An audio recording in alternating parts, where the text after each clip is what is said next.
Good morning po. Kumusta po kayo? Ito po si Sweetie.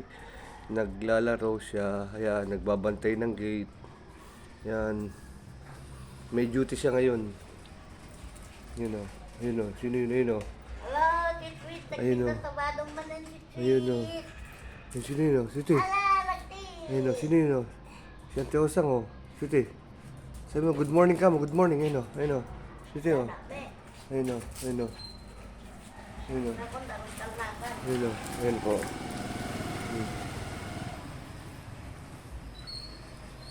Ayun o.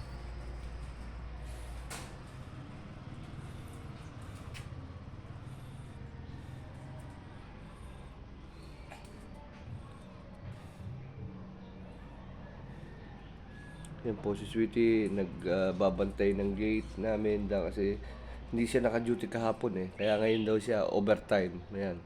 Yan po. Ayan, nagro-ronda. Ayan. Yan po siya. Ayan, balik-balik po siya. Ayan. Ayan. Yan po yung binabantayan niya. Ayan, diyan sa daan namin. Dito sa aming bakuran. Sa garahe. Ayan. Yan po siya. Yan, may inaamoy. Sweetie! Come! Sweetie, come na. Yan po. Actually, kanina pa siya gising. Nagpunta lang po kami dito sa harapan. Kasi kanina nasa kusina kami. Nag-breakfast kami. Kasama si Sweetie. Then, ayan po. Ayan.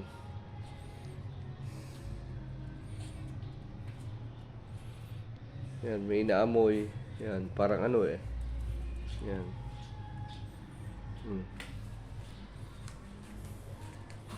Sweetie, come. Yan po siya. Sweetie, come.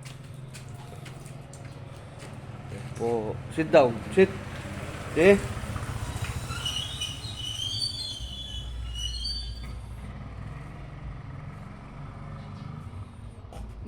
Kumakain po siya ng dahon. Ayan, ayan. Ang trip niya ngayon. Kumakain ng dahon. Naglaro ng dahon. Ayan. Sweetie, mamaya maligo ka. Mamaya po nga pala bago magtanghali maliligo si Sweetie. Kasi pinapaliguan po namin siya 2 beses isang linggo, 2 times a week. Hindi pwedeng araw-araw kasi yung ano niya, yung buhok niya malalagas. Hindi ka mukha ng tao na araw-araw maligo siya. Walang problema. 2 beses sa isang linggo maliligo. Okay lang yun. Yan po siya. Masaya po siya pagka nakakalakad ng ganito. Ayun po yung actually nakita niya yung papag na yun. Doon po siya lagi. Gaya sa unang video ko po, dyan po siya lagi tumatambay. Ngayon, pinalakad muna po namin. Kasi para ma-exercise ba? Ano niya. Kasi hindi pwede lagi nandyan lagi sa papag o hindi naglalakad. Yan. Para yung tao, kailangan din yung aso, yung alaga nating palakarin natin. Yan, mga ganyan. 20-30 minutes, tapos pag pahinga. Yan. Yan po. Yan. Siti. Hello daw, hello. Yan. Ganun yan. Madumi yan, dirty. Yan, mamaya maligo ka, Sweetie, ha? Yan po.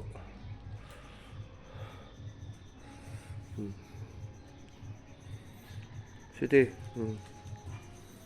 Yan po siya. Ganyan lang po siya. Laka dito, laka doon. Takbo dito, takbo doon. Yan lang. Actually, ito lang po yung pinagkakalibangan namin. Kasi wala kaming anak na babae. Kaya, sa totoo lang po, ito yung ginawa naming para bang anak na rin, kapamilya namin to, inalagaan namin to. Yung aso po nito, binili namin 2 months lang, maliit lang siya dati. Hanggang lumaki na siya, 1 year na nitong last month. Pero madami po siyang pinagdaanan. Yung pinagdaanan po siya, nagsisur po siya, nagkikisay. Dati ng mga 4 months yata siya dati. Po siya. Kala namin talaga mawawala na. So, ang ginawa po namin, yan dito sa sala, na initan siya ata, nababad sa init dun sa likod na kasi walang kisame yung likod namin, yung kusina. Na ayaw na, hindi ho pwede na kasi yung aso na to na ganitong breed na sa mainit hindi tatagal. Kaya ho, ang ginawa namin, pinaypayan namin, almost nagkikisay na talaga siya. Yung bang nag-collapse na. Kaya awa naman ng Diyos, katulad ko, binigyan uli siya ng second life. Parang ako, ganun. Na-stroke siya, parang ganun. Pero hindi naman totally siya, yung nagkikisay ba? So ayun, gumaling po siya. Tapos binuksan ko yung aircon. Gusto niya talaga malamig. Nahimasmasan. Medyo gumaling. Tapos yun, every month po, nagpapabaksin siya. Kaya kompleto na po yung vaccine niya. Next month, babalik po kami sa veterinary para baksinan ng muling baksin ulit, mabaksinan. So, yung vaccine po niya kompleto na, isa pa uli nitong March. Kaya, maganda po yung may vaccine ng aso kasi kompleto. Kung ano man yun niya, pwede na. Iwas siya sa mga sakit. Yan.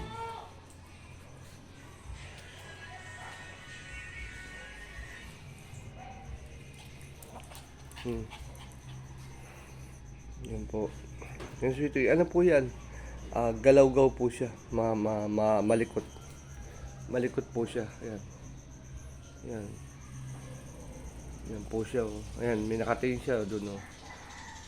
May nakatingin siya sa pogi na lalaki na yun. Yun oh. Nagtago pa. Yun oh. Ayan po. Ayan oh. Yan. Yan. Yan.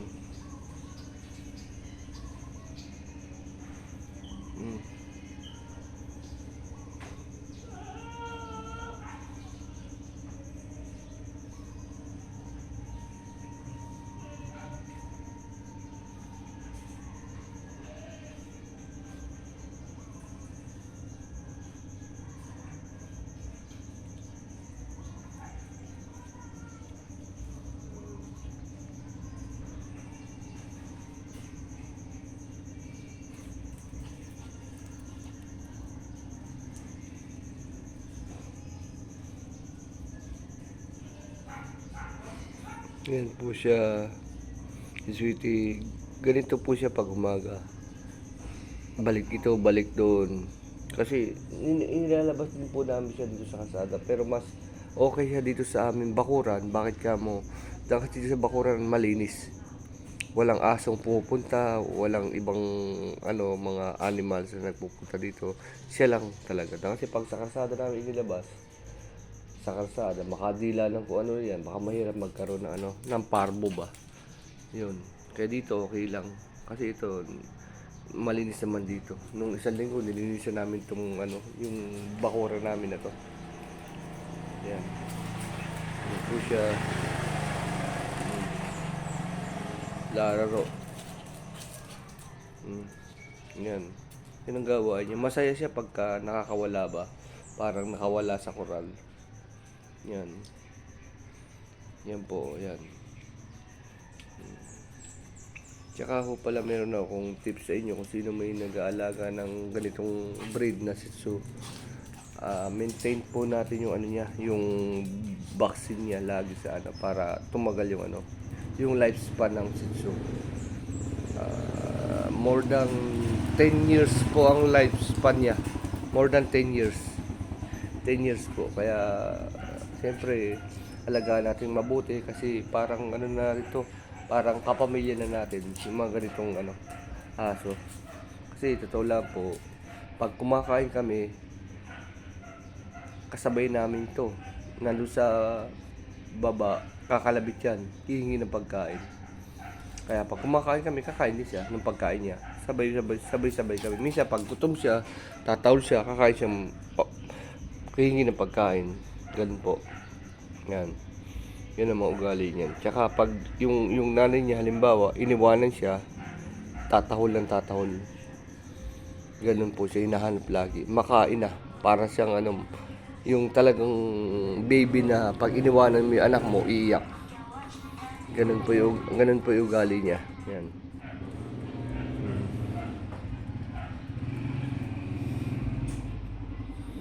Yun po. Yan.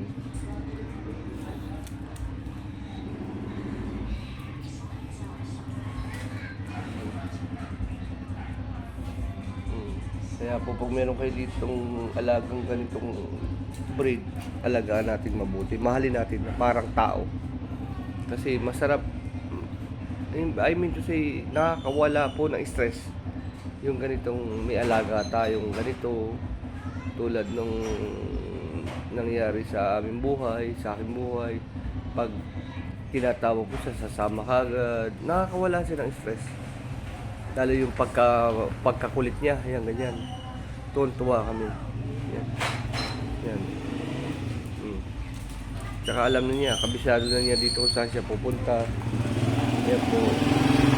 Kabisado na niya. Kung saan siya, alam na niya, kasi bahay niya na to eh. Yan. Nung maliit po, kinukulong namin siya. Ngayon, hindi na namin kinukulong. Hinahayaan na lang po namin siya na nakaganyan, nakawala. Mahirap na kasi pag kinukulong, magwa-wild. Ito ngayon, may kalayaan siya, lalakad, yan. Nung isang linggo, dinala namin dito sa kapitbahay namin, meron ding kalahi niya. Tuwang-tuwa siya. Kasi wala siyang kalaro dito eh. Hindi siya sanay. Kaya pag meron siyang kalaro, ayan, tuwang-tuwa siya. Tsaka ito pong na to, yung breed na to, friendly. Friendly po siya. Ang haba na ng buhok niya. Oh. Yan po siya. Oh.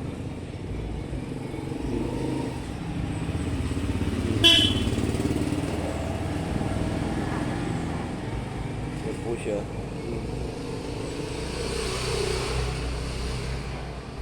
Yan. Sweetie. Sabi hello. Hi. Sabi sweetie. Po, nakarinig. Narinig ata yung boses ng nanay niya. Yan po. Yan.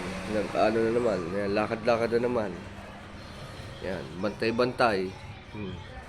Balik dito, balik doon. Yan. Yan.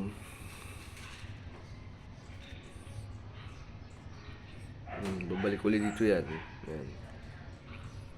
Sweetie. Yan po. Sweetie, sabi mo. Sweetie. Yan o. Yan. May binabantayan dun eh. Akala yung nanay niya dito dun sa likod dadaan. Inaabangan niya. Yan. Inaantay niya yung nanay niya. Sweetie, come. Come na. Tawag ka na. Hello. Sabi mo, good morning po. Ano? Sweetie, come. Hello. Yan, lumapit siya, oh.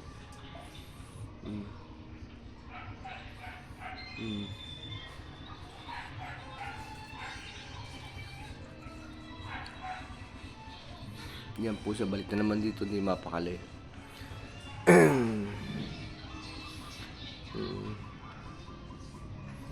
Yan, ganyan ang gawa niya lagi.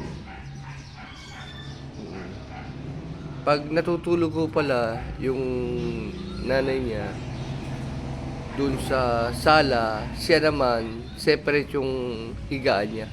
Pero dun sila sa sala na natutulog. Magkaharap sila. Meron lang siyang kulungan na mayroong higaan. Yan po. Kaya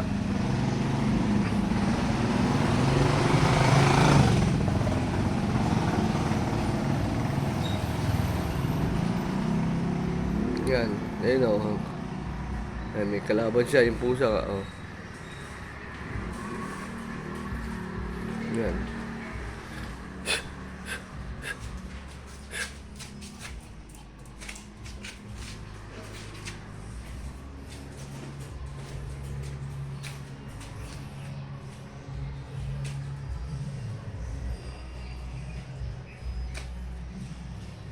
Yan, balik na naman siya. Nagbantay na naman ang gate. Ito po yung gate namin. Yan.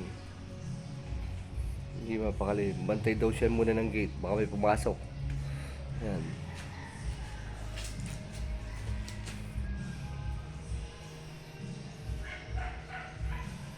Yan po.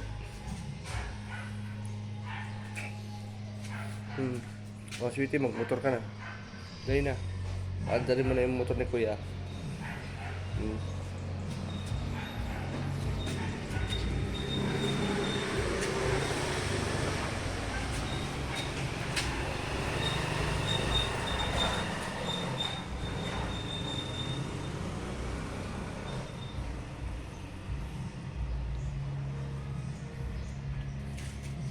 Yan po.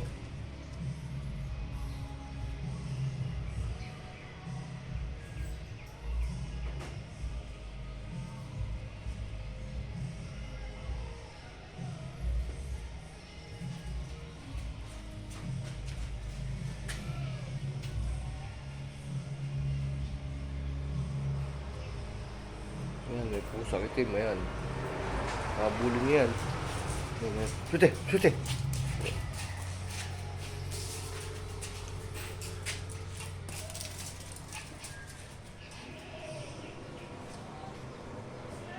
Hinabol na kasi yung pusa eh. Hinabol na.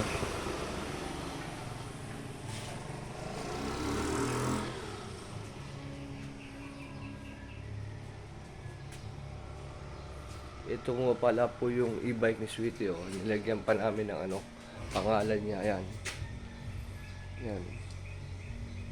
Ito yung picture niya, oh. Ayan po. E-bike niya yan. Matagal na to, magwa 1 year na. 1 year na po yung e-bike ni Sweetie. Ayan.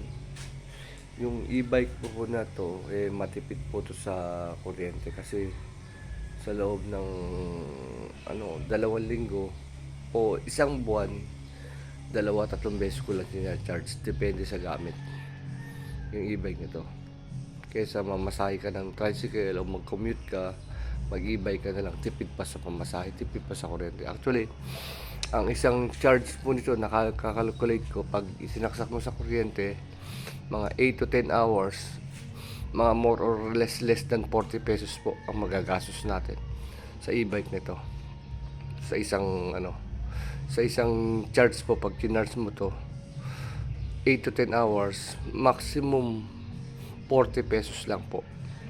Yung 40 pesos po na to, ilang balik ka na sa palengke sa loob ng 1 linggo, depende sa gamit mo. Siguro 4 o 5 beses ka pupunta sa palengke, pwede mo kung saan. So ibig sabihin, sa loob ng 10 days po, magcha-charge na ako ng isa. So maximum po na nagcha-charge ako sa 1 buwan, inulit ko 3 beses 1 buwan ako nagcha-charge. Depende pa sa gamit. Eh, madalang naman po namin ginagamit yung e-bike kasi pag pupunta lang kami sa palengke, bibili ng tinapay, bibili ng pandesal, bibili ng gulay, ipapasyal namin si Sweetie sa plaza, yun lang po. Pero hindi namin madalas ginagamit. Kasi pag lalabas ka, syempre, gagastos ka, eh, sa hirap po ng buhay ngayon, kailangan nating magtipid. Totoo, practical na lang. Yun po. Actually, nung araw po, last year, meron po akong yung sasakyan na Star X. Meron po Star X, binenta ko na po kasi una, malakas po sa krodo. Pangalawa, eh, walang mag-drive ako eh. Hindi ako makakapag-drive, saka na-stroke po ako, kaya inano ko na, binibenta ko na lang. Binenta ko na lang po yun. So ito na pinalit ko, mas okay po ito. Ito kaya kong drive-in. Madali lang naman eh. Silinyador lang, preno, wala na. Yan, pakadali. Matipid pa sa ano.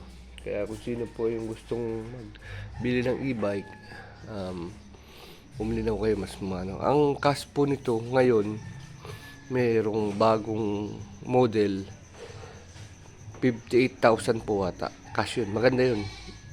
Digital panel na yun, digital. Pakita ko po yung ito po, meron siyang side mirror. Ito po yung niya, yung ilaw po niya, LED na to. Itong ilaw na to, LED. Yan. May side mirror. Ito may wiper, malaki po yung wiper niya. Tapos, meron po siyang, ito yung ano niya, ito yung unang version na, ito yung gauge niya, ayan, may retraction sweetie, ito po yung side mirror, ito po yung upuan. Actually, yung upuan po na to, pina-order ko to sa Shopee. Magkano? 750 yata to. Yung maraming design. Tapos, dito po yung lagay ng battery. Yan. Yan po siya. Tapos may basket sa likod. Yan po. Yan, may basket sa likod. Mayroong talapal. Ito. Ito may ilaw. Ito. Ito kasama yan. Yan. Yan po siya. Okay po to. Mas maano. Yan. Ito po yung preno. Dalawa siya. Ito yung brake. Ito yung brake. Ito yung speed, low, medium, high. Ito yung ano, reverse tsaka forward. Ito ilaw po to. Ito busina. Ito dalawang busina. Ito signal light, hazard. Ito yung headlight. Yan, may lagayan din po. Yan, medyo marami lang po. Mamaya ko lilinisan itong e-bike. Yan po. I-try nyo po. NWOW po ito. NWOW. Ayan. Pakita ko sa inyo. NWOW po yung tatak niya. Yan. Yan po siya. Yan. Si Sweetie napagod na. Hello Sweetie. Pagod ka na Sweetie? Ha? Akit ka na? Sige, kuha niya kita. Okay. So hanggang dito na lamang po. At nagpapasalamat po ako sa mga nanood, nakinig dito sa aking munting video. Sweetie, paalam ka na. Sweetie. Sige na, bye-bye na po. Bye-bye. Bye-bye. Suplada siya. Oh. Sige na, paalam ka. Thank you po. Sabihin mo thank you po sa mga nanood. Sa ulitin po. Sweetie. Sabihin sa ulitin po. Sige, maraming salamat po. Kung meron po kayong kakilala, baka po pwedeng magpa-subscribe po kayo sa mga kakilala nyo, like and share, pa-share na lang po itong video natin. At sa susunod po, meron pa po tayong video na kakaiba. At maraming salamat po sa inyo. Mag-ingat po kayo at God bless po. Thank you so much.